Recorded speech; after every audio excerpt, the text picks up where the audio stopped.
Now, like the heads of certain households in these twain, I can stand in front of my shaving mirror and say, most folk are nobodies, but I am somebody.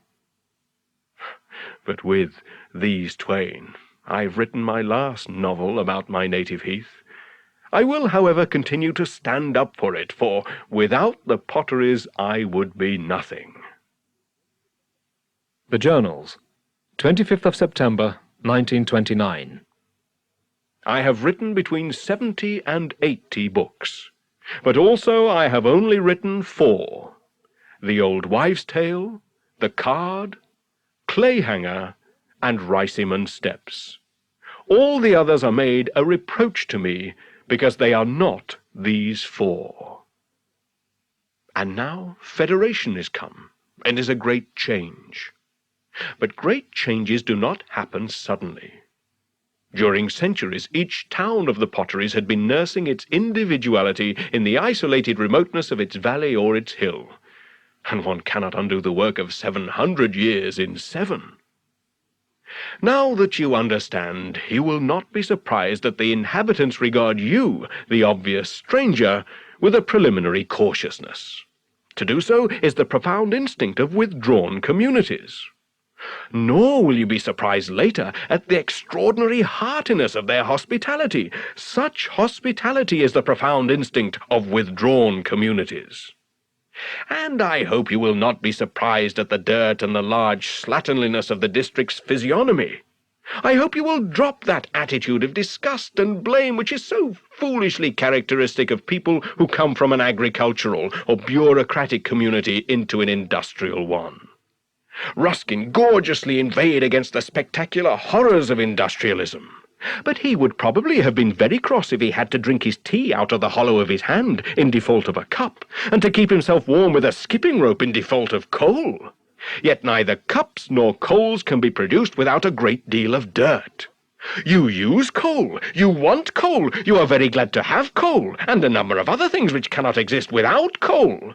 And then you have the audacity to come to a coaly and clayey district and turn up your nose and say, really, this is very dirty and untidy. My good sir, what did you expect? How would you remedy it? Why, you can't even fetch 100 weight of coal out of your cellar without soiling your lily-white hands. You, as much as anybody, are responsible for the external look of things in the Potteries. Forswear coal, forswear cups and saucers, and persuade others to do so, and the Potteries will rapidly take on the purity of Tooting Bec. From Whom God Hath Joined. The Prospect of the Potteries from Toft End, Sneyd Green. Railway stations, institutes, temples, colleges, graveyards, parks, baths, workshops, theatres, concerts, cafes, pawnshops, emporiums, courts of justice, banks, clubs, libraries, telephone exchanges, post offices, marriage registries, municipal buildings. What are they as they undulate below you in their complex unity, but the indestructible force that is within you? If this prospect is not beautiful under the high and darkened sky, then flowers are not beautiful, nor the ways of animals. If anything that happens in this arena of activity seems to you to need apologizing for, or slurring over, or concealing, then you have climbed to the top of Toft End in vain. It may have the carelessness of appearance which is the inevitable result of enforced trafficking with coal and clay. But on the other hand, in no district in the world will you see more advertisements on hoardings and tramcars for soap than in the Potteries. From The Death of Simon Fuge. We stood at the corner of the side street and the main road, and down the main road a vast white rectangular cube of bright light came plunging, his head rising and dipping at express speed and with a formidable roar. Mr. Brindley imperiously raised his stick. The extraordinary box of light stopped as if by a miracle, and we jumped into it, having splashed through mud, and it plunged off again, bump, bump, bump, into the town of Bursley. As Mr. Brindley passed into the interior of the tramcar, he said laconically to two men who were smoking on the platform, "How do, Jim? How do, Joe?" And they responded laconically, "How do, Bob? How do, Bob?"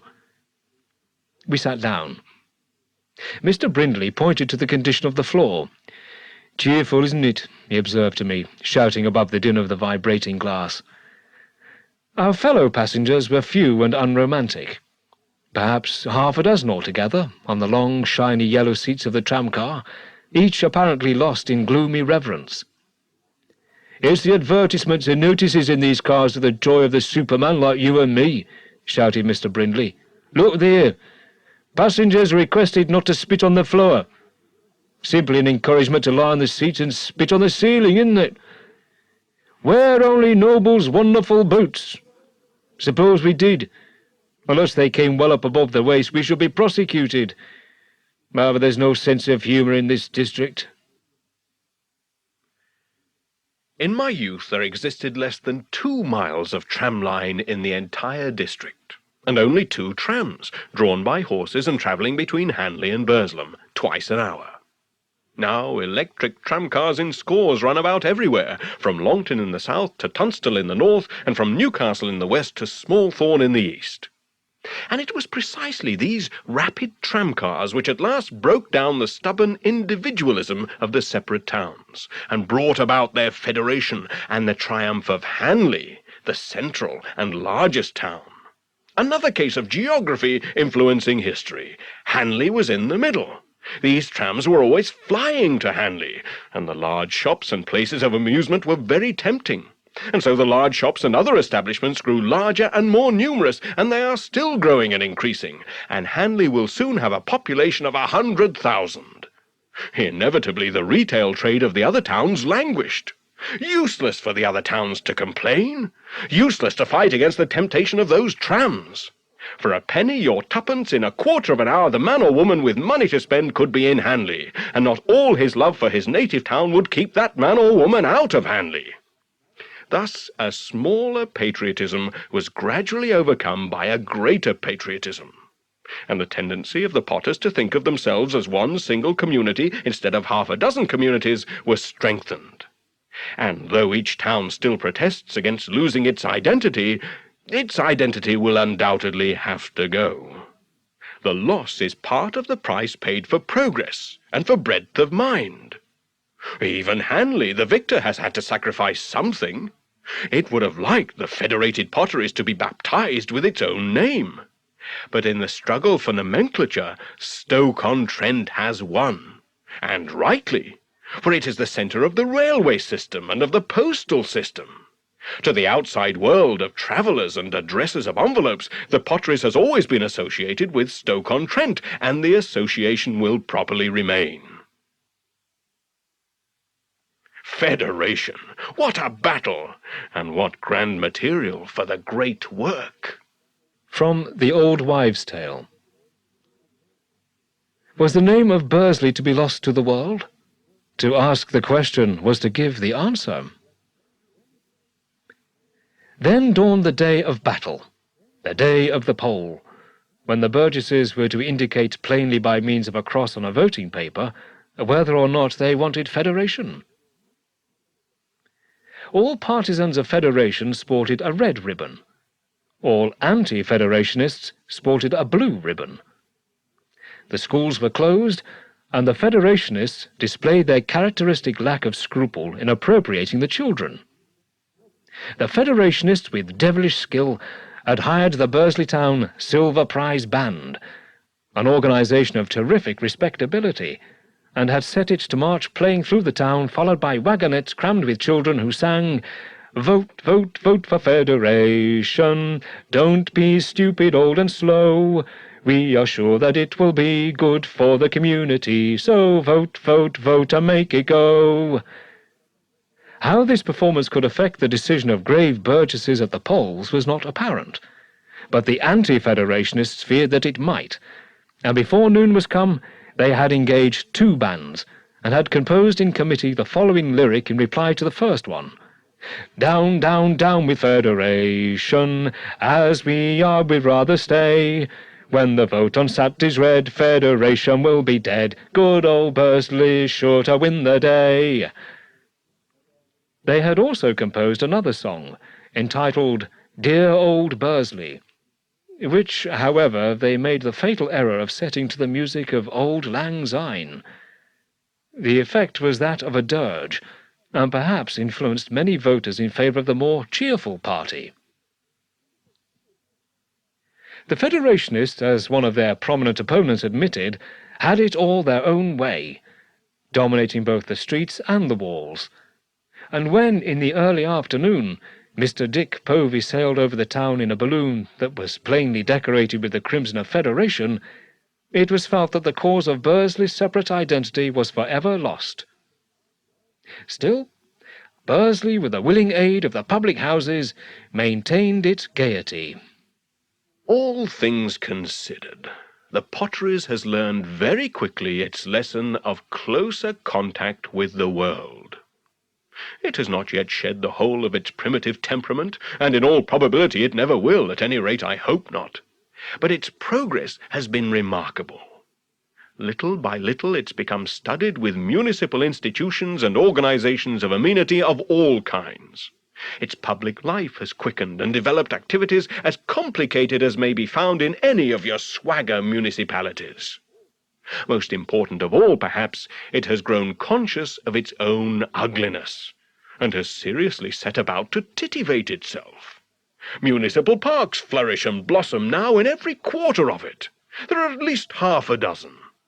A municipal park may seem to you a very little thing, but I tell you that in a district martyrized by smoke and fumes, a municipal park is a very great thing indeed, an achievement that approaches the heroic.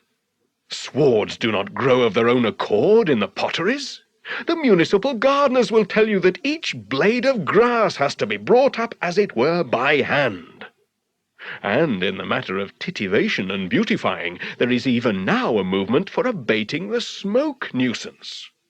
Just as some years ago a small band of enthusiasts convinced themselves that Federation must come, and Federation did come, in the teeth of intense instinctive opposition, so now a small band of enthusiasts have convinced themselves that smoke must go. And though the project seems a dream, and though people inured to dirt will cling to dirt, yet I believe that smoke ultimately will go. But the characters remain. A little group of councillors were discussing Denry. "What a card," said one, laughing joyously. "He's a rare and no mistake." "Of course, this will make him more popular than ever," said another. "We've never had a man to touch him for that." "And yet," demanded Councillor Barlow, "what's he done? Has he ever done a day's work in his life? What great cause is he identified with?" "He's identified," said the Speaker, "with the great cause of cheering us all up."